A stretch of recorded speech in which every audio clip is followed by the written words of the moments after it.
Hello everyone, and welcome back to some more Rome 2 Siege action. We have a 1v1 here for you at Carthage, and this one has been sent in to us by me. I played this one. Alright, I had to make sure everything was recording, because OBS, froze on me for a second. I got scared. I was scared. So, I joined into this lobby. The funds were 1,600. It was supposed to be a 3v3. And I was locked in. The host, who is also a defender, was not locked in. And then this guy, whose name is Ethereum X, joined and got locked in as well. The host left, and then the game just proceeded to start, even though nobody else was in with us. So I don't know. It just started, so here we are. And this is a pretty good match. There's some things that I think he might have done wrong. It's only it's a 20-minute match, 21 minutes and 30 seconds. So what I'm primarily going to be doing here, because it is a slog of a match, is just pointing out things that possibly I could have done differently, that he could have done differently. And this is in no way of saying that he did poorly, because he pulled some tricks on me that had me scrambling, because I wasn't paying attention, or I just did not expect it, or like I said, I wasn't paying attention, my attention was elsewhere. And he got me. He got me a couple times. Again, I haven't played online in a very long time as well, so please keep that in mind too. But yeah. So, anyway, as always, let's go. Well, we went over the players on the field of battle. It's me and Atheum. Wait, I want to make sure I'm getting that right, since he's the only other person here. Ethereum. I'm playing as Misacely, he is playing as Arverni. We'll go over my army comp first, and then we'll go over his, and then we'll start. So, at the gates, I have 2 Numidian light infantries. I was going to start them outside of the gates to get a little jump on, but unfortunately, he had his chosen swords here just too close, and it was not worth, to me, losing these 2 units who are super cost effective because they are so good when put in the right circumstances. I didn't want to lose them right away. It wasn't worth doing that. I have a bunch of Desert Legionaries. That's 4, and then I believe it's 5, 6, and then 7 Desert Legionaries, and then I have 1, 2, 3, 4, 5 Desert Cohort. I have 4 heavy Numidian skirmishers, including my general, and then I have brought a onager inside. Now, if you're wondering how I did this, I didn't cheat or anything like that. For those of you who don't know, the Desert Factions DLC pack, they forgot to remove the code in the game that removes artillery like this from the unit roster when you're on defense. So Kush, Nabatea, Misacely, Saba, they can all bring in artillery inside the walls if they so choose, and it's not frowned upon either. I mean, it's a commonly accepted thing. If that's what you want to do, that's your 1 artillery. Because otherwise, if you pick somebody else, yeah, you get 1 artillery on the wall, but it's just 1 artillery. So Ethereum over here is bringing. We have Noble Horse Cav, 1, 2, 3, 4. Oathsworn. Chosen Swords, 1, 2, 3, 4, 5, 6, 7. And then 1, 2, 3, 4 Celtic Warriors. Of course, we have to assume there might be another Chosen Swordsman here. And he does, in fact, have 4 Gallic Hunters wherever they are. So let's start this right now. So I will say, I think one of the things that he might have benefited from was placing the siege towers closer with his Gallic Hunters right off the get. And you'll see why. I end up coming out to harass. Originally it was to come after the tortoise, but the tortoise was never actually moving yet. Yeah, there, now it's moving. which honestly I feel in hindsight was a better move on his part instead of moving it up with the siege towers. You'll see why. But yeah, I think he made the right choice. So I do remember when the match started, I checked to make sure that they were arrow towers and not scorpion towers, because then I would have felt terrible if they were scorpion towers. Again, I didn't pick this map. It was the original host who ended up leaving. My initial plan was to kind of let him have all of this. To let him in, actually. Be far enough away so that the arrow towers wouldn't actually be effective for him once he captured them. And then to have my archers here, or my African onagers here, fire down into the mass of his troops as they're trying to work their way through the choke points that I have. But what happened was the scorpions on top of the siege towers started to fire at my onagers.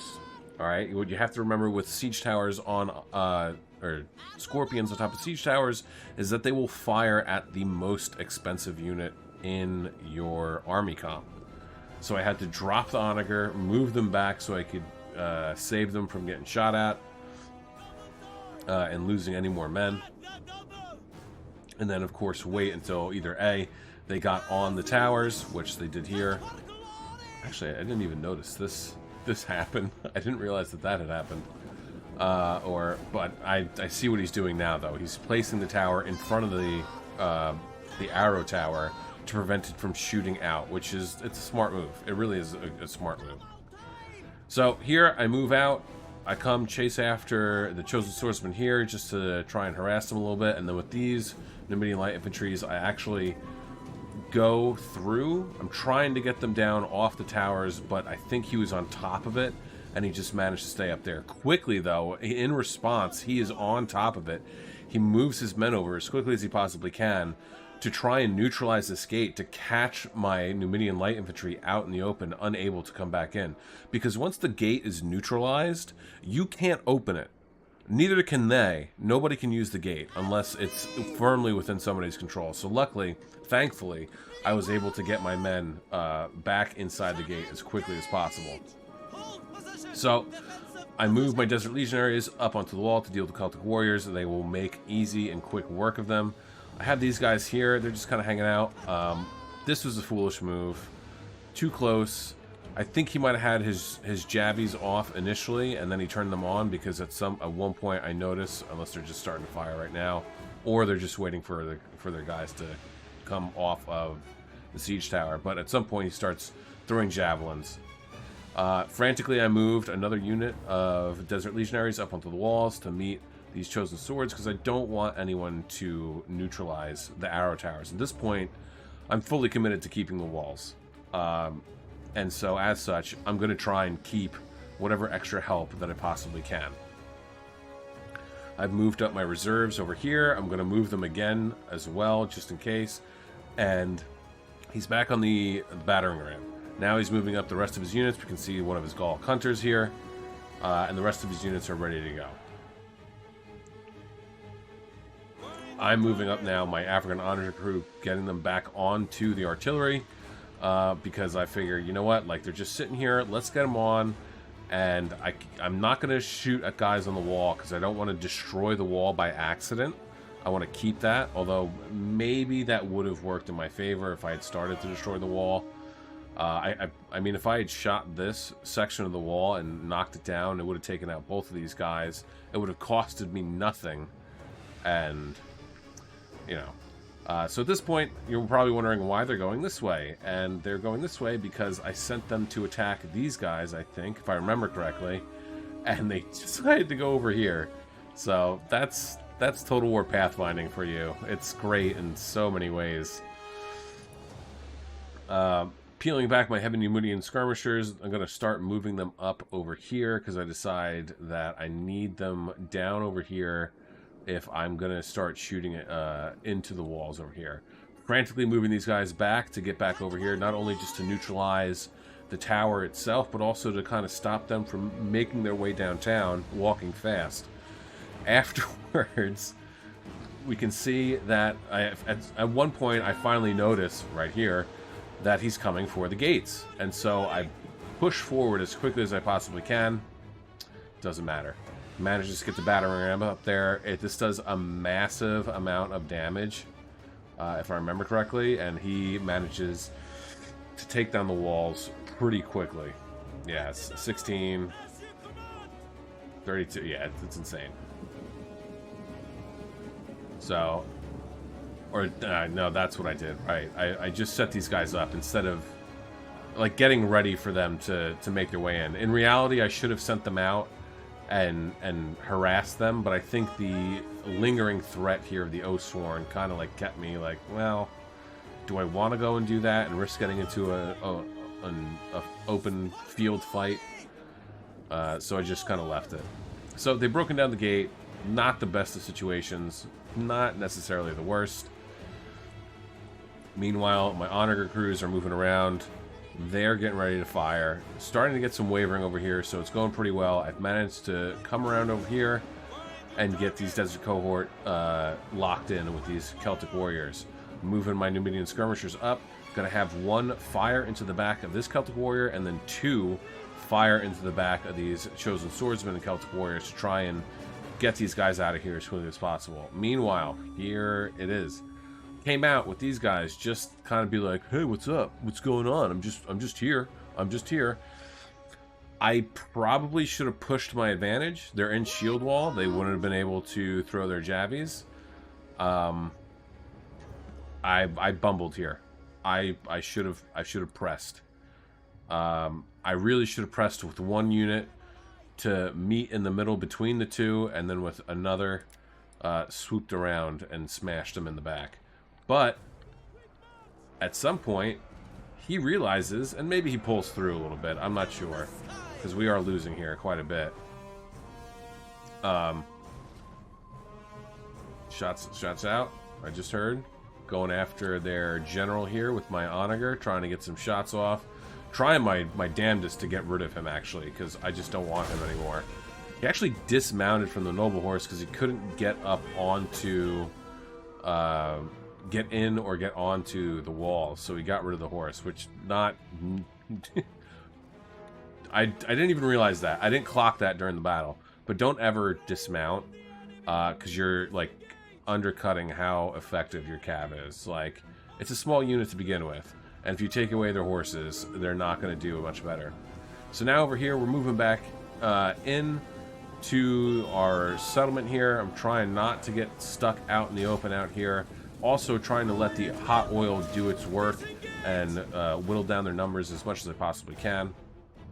We are a little beat up, which is not great because these are Desert Cohort. Not super expensive units, but even still, not something that we want to happen. So now, over here, my guys are starting to fade away more and more, and he's going to be able to move over here and start to neutralize this gate like any second now.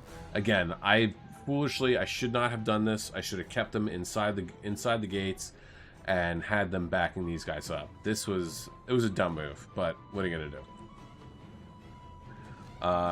So meanwhile, I have all these guys over here moving up my reserves. These guys are in here. They're all gonna start to try and get in here, neutralize the gate as much as they can. But as this gate is getting neutralized, they're having hot oil dumped on them left and right. I mean, it doesn't go down quickly, the number, if you see 131 out of 160, but it does go down enough. So now I see that he's actually kind of squeezing guys through, getting them up onto the walls, and at this point, all of his men up here are gone. So then I start moving them down. Now, he had, what, 4 Oathsworn? It's 1, 2, 3, 4. He's trying to fire into the gate. Not worth it. Pardon me. It's not worth it. Like, yeah, you're getting some of the shots in, but you're going to end up doing more collateral damage, hitting your own guys in the back by accident, than you're going to actually get any of my own men, okay? Honestly. Because what happens is when you're fighting for the gate and you push your way in, you finally make your way in, you kind of end up mushrooming, right? Is that the word? Mushrooming? Yeah. You kind of mushroom a little bit, okay? You kind of mushroom a little bit, and then so the majority of his men are right here. So all that archer fire that's going in through the gate, he's probably just kind of hitting his own guys in the back, and that's going to be a detriment to morale in the long run. 10 minutes, 21 seconds left in this one, guys. Don't forget to like, share, subscribe, do all the cool stuff. Helps out my channel. Helps. I totally forgot my tagline for that. It's late, and I have Destiny on the brain. So as you can see, he won the fight over here. Wisely came over here. I tried to rush these guys back in as quick as I could. Only managed to get a few guys in, and so then I'm trying to get back up. As you can see, they're going this way because they need to get inside. But even though the doors are open, they can't go through, which kind of stupid. But what are you gonna do? But I'm keeping the gate neutralized so that one, the arrow towers don't work against me. Whew, pardon me.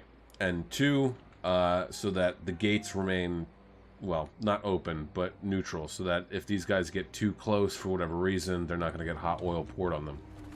Onager's still kind of moving around, looking for good shots, pushing them forward, going to start firing in on these archers, just kind of disrupt what they're doing. Starting to bring these heavy marine skirmishers around because I want to get them over here, because I know at this point, even though if you look, I am technically winning, but these are the two who are like the most, you know, fresh. Like these guys are kind of beat up. So are these guys. I'm desperately trying to end this as quickly as I can, so that I can send some help over this way. I'm sending these guys over here to fire into the back of them. They only have like one shot in them.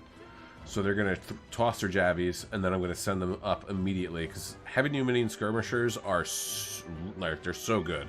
They are so good. In the right circumstances and supported by other infantry units, they can last a while and they can dish out a world of hurt.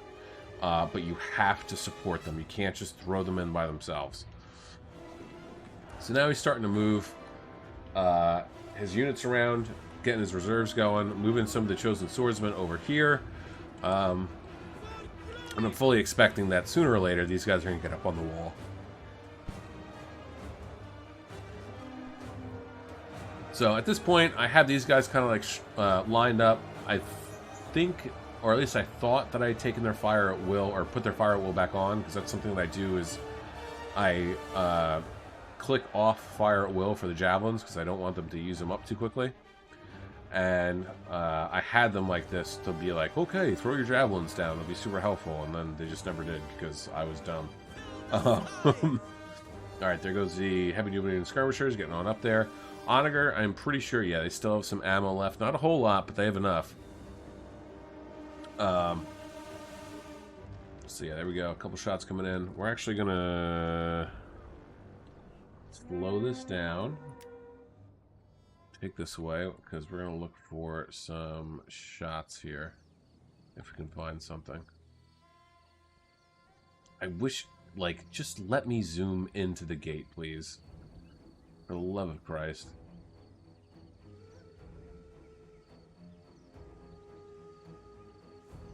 Can you? Can you just let me do that? Can you just let me do it? Oh, that would have been cool with the fireballs in the back. Maybe I gotta wait for another one. Shoot. Shoot to loot.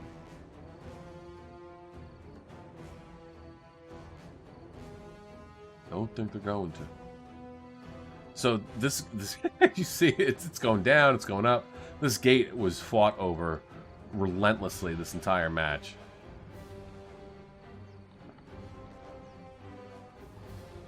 Everyone's just waving their swords around. The guys in the back are like, yeah, let me get in there, but not really. Alright, let's see. Where are we at here? Here we go. We'll do a wall fight.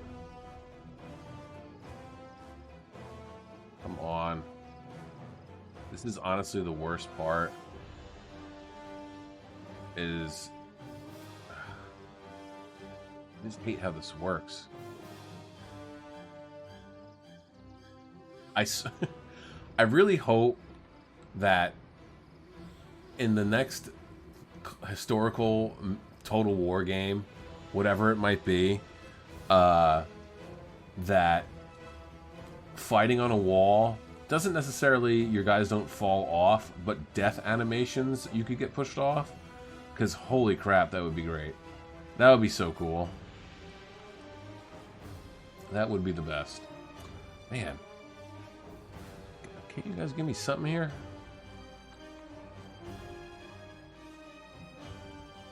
It really is going to be this.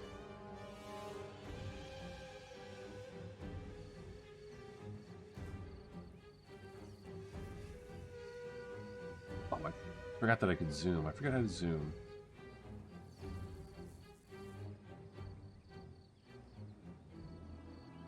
See. Just gotta wait for the right moment. I promise you, you guys are not missing anything right now. Give me something good, game.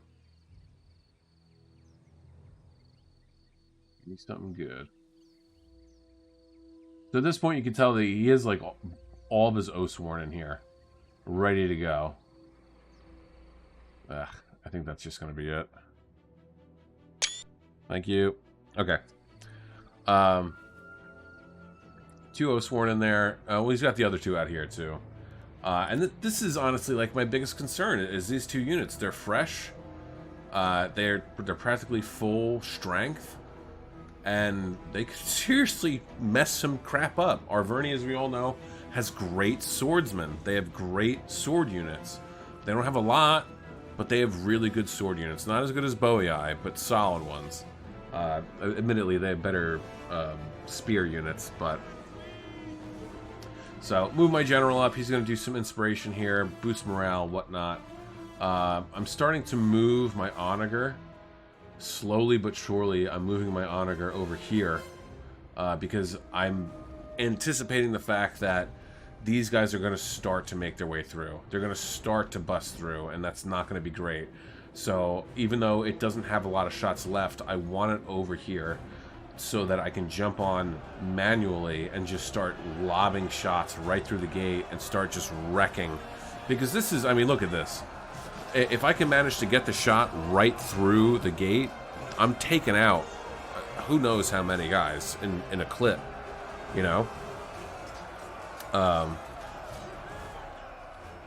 there, his general goes, popping rally and raise banner. Effectively using the abilities, which is smart. Still got these guys up here just hanging out. These unit Desert Legionaries are hanging out with these guys, trying to get rid of them. 3 units over here trying to get rid of these trying to get rid of these chosen swords.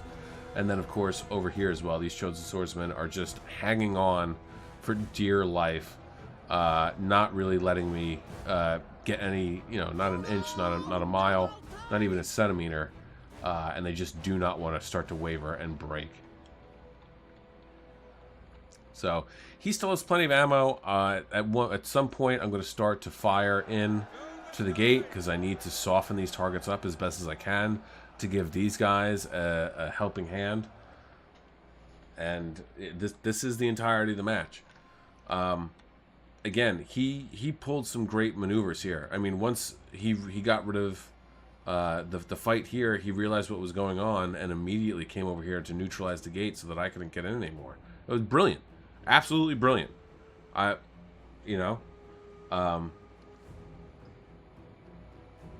just think that he made, and I should preface too that the funds were 1,600. That's what the original host of the match set. And so when you're defending, for those who don't know, you don't get that full 1,600 because it's considered that you have an advantage because you're behind the walls. So you get, I believe it's 2K gold knocked off. So he had a decent amount of money, and he should have invested in a heavy, a giant onager or ballista to knock down the walls. And honestly, I mean, like, it's where everyone else attacks, but there's a reason for it. He should have attacked over here. Knock down preferably this wall here. And then, yeah, knock down this wall. Towers, siege towers over here to take this. And over here as well to take this. And this is probably where he should have came in. But of course, if he had done that, I would have just had my onager back here ready to move up after he would have run out of ammo with his giant ballista. 2 minutes left. So at this point, I'm just like, he's gonna win. There's no way that I can keep this up. I've sent in my reserves that were back here. They've moved in. I'm trying to set them up in a way that they're going to be covering a decent area to hold and not let anybody through. As like I have units like wavering, breaking, running away. Got these guys over here, shooting in the back of these guys. I'm nervous that these guys are going to start making their way up on the siege tower because I'm just like, fuck. Like, if he does that, like, I'm definitely screwed, even though he'd come up on top on either side of these Desert Legionaries. But I end up sending them down because I'm just like, I need to get over here and stifle this as much as I possibly can. General, tossing his jabbies over here. I know I'm sounding like a little bit of a hypocrite doing this, but again, like, they are out more. And the javelins are going, I mean, if you look, they're on a little bit of a hill, so they're going to be actually taking more of the damage than my men are. And they're actually, like, physically, they're getting the javelins, like, back here. At least it looks like it. So these guys are starting to waver. They're pretty much done for. And they're gone. So now, a couple of these guys, I'm moving over here. These two, I'm pretty sure I send over here to try and deal with these guys. And at this point, he only has 1, 2, 3. He's the 4 Oathsworn, the Gallic Hunters, and then the General, who's dismounted. And still, I'm thinking, I'm screwed. Like, if he gets the Oathsworn, and truly it is, if he gets the Oathsworn in here, and if he gets the archers in a good spot, I'm screwed. I'm done for. Onager's still making its way over here. But just never happens because he ends up conceding the match. I think he just felt that he couldn't win it, and I don't know. Maybe he couldn't. I felt that I was going to lose. I genuinely was just like, I'm going to lose this. Like, I'm just going to play because whatever. But yeah, so I got 1,823 kills. General got 59. Onager got 83. The other heavy Numidian skirmishers, 95, 113. And this 113, like, you don't get 113 kills from throwing your javelins because you don't have that much ammo. You get 113 kills by throwing your javelins and then picking up your sword and shield and getting into the thick of it. And that's exactly what they did, and they laid down the law. 92. Desert Cohort, 70, 64. I definitely misused these guys. I let them get peppered down too much, and I just lost them. That was my bad. I shouldn't have done that. 140, they put in some good work, and then 58 and 48 were the two that I sent in last. Desert Legionaries, 192, 154, 109, 154, 100, 89, 40. So they did pretty good. And then the Numidian Lights, 76 and 87. They're really solid, cheap infantry. They are so good. But again, they need to be supported. You can't just send them in there against Chosen Swords or even Celtic Warriors and expect them to do well. They're not going to. You have to support them with a heavier infantry unit, whether it's, well, in this case it would be Desert Legionaries, but Thorax Swords, if you're with an ally, Thorax Swords, Chosen Swordsman, Sword, what's Bowie Eyes? Do they have Celtic Swords? And I know they have, I don't remember what it is. God damn it. It's their version of Chosen Swordsman, but regardless. And then Ethereum X, 998 kills. It was it really was a slog of a match, but I had fun doing it. 0 kills for his general, 17, 14, 15 for the Gallic Hunters, 0, 9, 170, and 69 nice for the Oathsworn. Chosen Swords 38, 66, 52, 57, 51, 102, 80, and 103. And then the Celtic Warriors 51, 17, 33, and 54. Yeah, I think if he had brought a piece of artillery with him, I think that this might have or could have gone potentially a different way, or at least that he would have laid a more of a hurt on me and taken more of my men with him. Um, but other than that, I mean, he was a good sport about it. He didn't leave. He decided to play the match, and he did a really good job. I feel overall, especially with that one move, getting the gate when I wasn't paying attention. Like that was clutch on his part because that just effectively kneecapped my one unit. Because what happened was that unit that was caught outside of the gate, some of them were still inside the settlement, up on the wall. So when that happens, the computer's just like, I don't know what to do. And well, he screwed me. He screwed me good. Didn't even buy me dinner. But it is what it is, you know. Um, but anyway, I had fun with this one. I got to start playing more multiplayer matches online. I got to go back to the old days of playing like 4 games in a row at work just to farm content, essentially to make videos, because that's what I did in the beginning. Was I didn't have anyone sending me videos. I would just play multiplayer matches, multiplayer match after multiplayer match after multiplayer match, and if it was a good outcome, I'd save it, and then that would be my material. So that's what I think I'm gonna have to start doing again. And that's no shade to anybody in Discord either. I know you guys are either a little tired of the game at the moment, or not interested. It goes through spurts. I go through spurts with this game. It's been a long one, but getting back into uploading videos has lit my fire for wanting to play Rome 2 again. So there you have it. Well, that is it for me today. It's actually tonight, but I'm just going to say today anyway. I hope you guys enjoyed this one. I certainly did. It was a lot of fun. And with that being said, have a great day, morning, evening, afternoon, night, whatever time of day it is, wherever you are while you're watching. Just have a good one. Peace out, guys.